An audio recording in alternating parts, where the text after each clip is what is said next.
Hello friends, સ્વાગત છે તમારું મારી ચેનલ મમતાઝ કિચન એન્ડ વ્લોગમાં। તો તમને મારા વિડીયો પસંદ આવે તો વિડીયોને લાઇક કરજો, શેર કરજો અને હા, ચેનલને સબસ્ક્રાઈબ કરવાનું બિલકુલ ભૂલતા નહીં। તો આજની રેસીપી બનાવવાનું આપણે શરૂ કરીએ।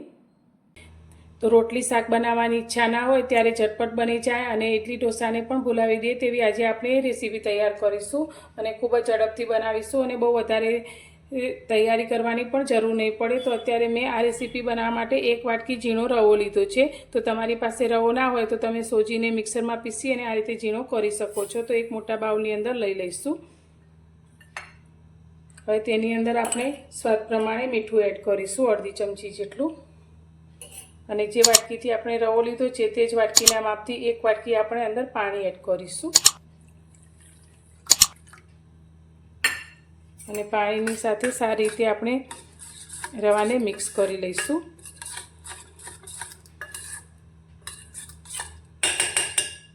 આ રીતે મિક્સ કર્યા પછી હવે ઢાંકી અને આપણે તેને થોડીવાર માટે રેસ્ટ કરવા દઈશું। હવે આપણે એક વઘાર તૈયાર કરી લઈશું। તેના માટે અત્યારે મેં કઢાઈમાં 3 ચમચી જેટલું તેલ લીધું છે। તો હવે અત્યારે 1 ચમચી ચણાની દાળ અને 1 નાની ચમચી આપણે અડદની દાળ લીધી છે। તો આની અંદર આ દાળનો ઉપયોગ કરવાથી તેનો ટેસ્ટ ખૂબ જ સરસ આવે છે। તો તે આપણે કઢાઈની અંદર લઈ લઈશું અને આને આપણે થોડી ફૂલી જાય ત્યાં સુધી સાંતળી લઈશું। તો આ રીતે હલાવતા જઈ અને તેને સાંતળીશું। તો આ નાસ્તામાં દાળ એડ જરૂરથી કરવી।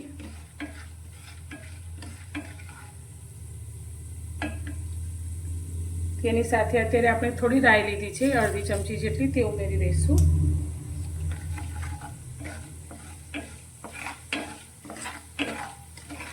આ રીતે હલાવતા જઈ અને વઘારને આપણે સારી રીતે સાતળવાનો છે।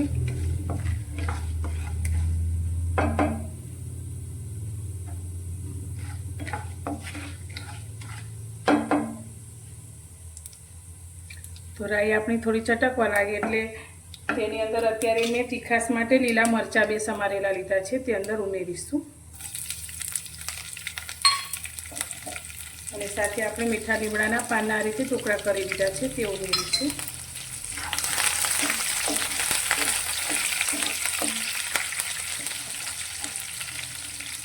અડધી ચમચી જેટલું આપણે જીરું ઉમેરીશું।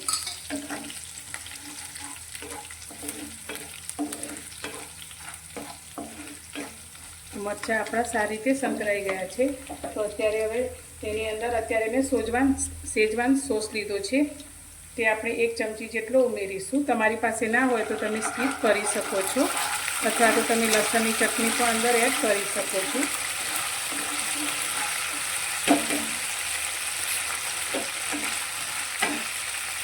હવે અત્યારે એક મીડિયમ સાઇઝના બટેકાનું આ રીતે મેં મોટું છીણ કરી લીધું છે, તે અંદર ઉમેરીશું અને સારી રીતે વઘારમાં મિક્સ કરીશું।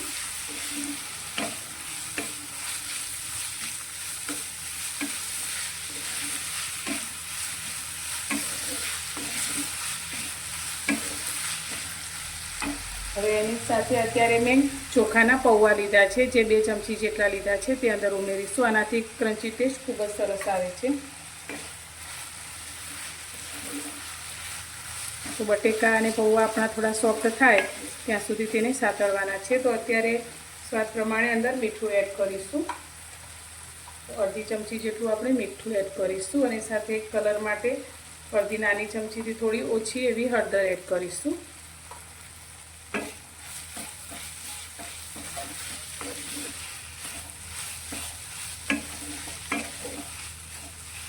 તો આ રેસીપીમાં આપણે બટેકાને બાફવાની કોઈ ઝંઝટ રહેતી નથી અને ખૂબ જ ઝડપથી આ રેસીપી આપણી તૈયાર થાય છે। તો તમે આ રેસીપી બનાવી અને સવાર સાંજે લઈ શકો છો અને બાળકોને તમે લંચ બોક્સમાં પણ આપી શકો છો।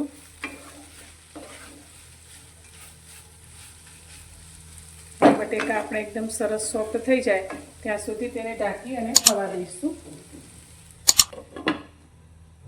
તો 2 મિનિટ જેવું થયું છે, તો હવે આપણે બટેકાને ચેક કરી લઈએ। તો બટેકા આપણા સરસ એવા સોફ્ટ થઈ ગયા છે। તો બહુ વધારે સોફ્ટ ન થાય તો કંઈ વાંધો નહીં, પણ આ રીતે થોડા સોફ્ટ થઈ જાય, આ રીતે આપણે ચમચાથી તોડીએ તો તે તૂટી જાય છે, એટલા સોફ્ટ થઈ ગયા છે। તો હવે ગેસની ફ્લેમ બંધ કરી દઈશું। હવે આપણે રવાને લઈ લઈશું। તો રવો પણ આપણો સારી રીતે પાણીમાં ફૂલી ગયો છે, તમે જોઈ શકો છો આ રીતે। તો હવે આપણે જે વઘાર બટેકાનો તૈયાર કર્યો છે તે ગરમ જ આની અંદર એડ કરી દઈશું। તો આને ઠંડો કરવાની આપણે બિલકુલ જરૂર નથી, પણ ગરમ ગરમ જ અંદર એડ કરી દઈશું।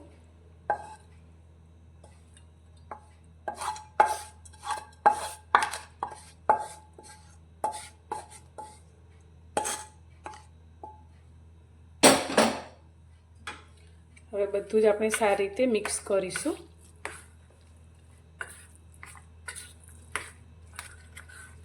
હવે આની અંદર અત્યારે આપણે લીલા ધાણા લીધા છે તે અંદર એડ કરીશું અને તેની સાથે અત્યારે 1 ચમચી આપણે ધાણા જીરું એડ કરીશું। તો આની અંદર બહુ વધારે બહારના કોઈ મસાલા લાવવાની જરૂર નથી, ઘરમાં જે વસ્તુ હોય તે મસાલા સાથે જ આપણે આ રેસીપી તૈયાર કરીએ છીએ, તો પણ એકદમ સરસ એવી બનીને તૈયાર થાય છે। તો તમે ઇડલી ઢોસા પણ આની આગળ ભૂલી જશો।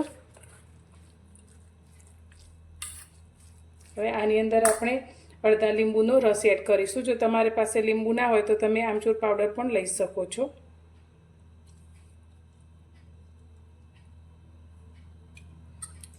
ફરી એકવાર સારી રીતે બધું જ મિક્સ કરી લઈશું।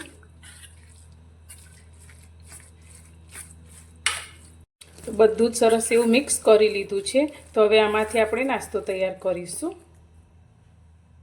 નાસ્તો બનાવવા માટે મેં ગેસ પર આ રીતે એક વઘારિયું લીધું છે। તો વઘારિયાની અંદર અત્યારે આપણે 1 ચમચી જેટલું તેલ ઉમેરીશું। તો તમે આની જગ્યાએ કડાઈનો ઉપયોગ પણ કરી શકો છો, તો નોનસ્ટિક પેનનો ઉપયોગ પણ કરી શકો છો। હવે તેલ આપણું થોડું ગરમ થઈ જાય એટલે તેની અંદર અત્યારે આપણે થોડું જીરું એડ કરીશું અને જીરું આપણું થોડું ફૂટવા લાગે એટલે આપણે જે તૈયાર કરેલું બેટર છે તે અંદર લઈ લઈશું।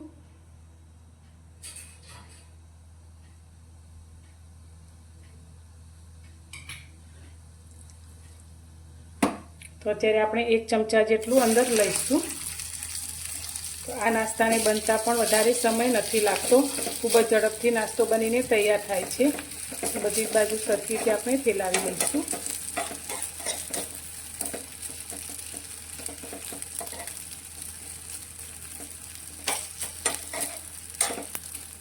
નીચેથી થોડો ક્રિસ્પી થાય એટલે આપણે તેને ફેરવીશું।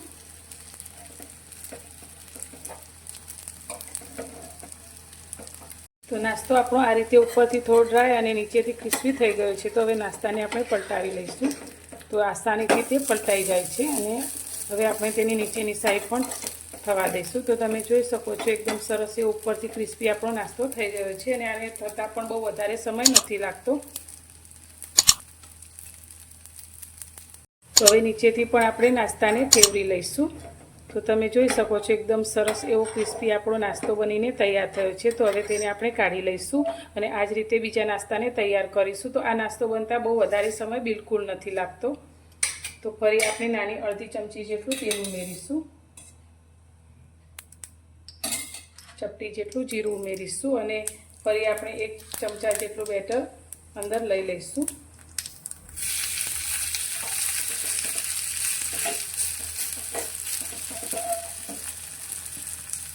આ નાસ્તાને પણ આપણે સારી રીતે ચડવા દઈશું।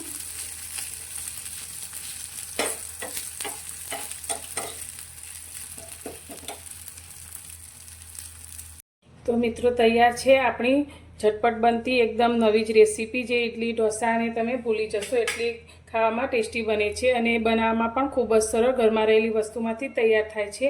તો આને તમે ટામેટાની ચટણી, કોથમીરની ચટણી સાથે ખાઈ શકો છો, બાળકોને લંચ બોક્સમાં પણ આપી શકાય છે।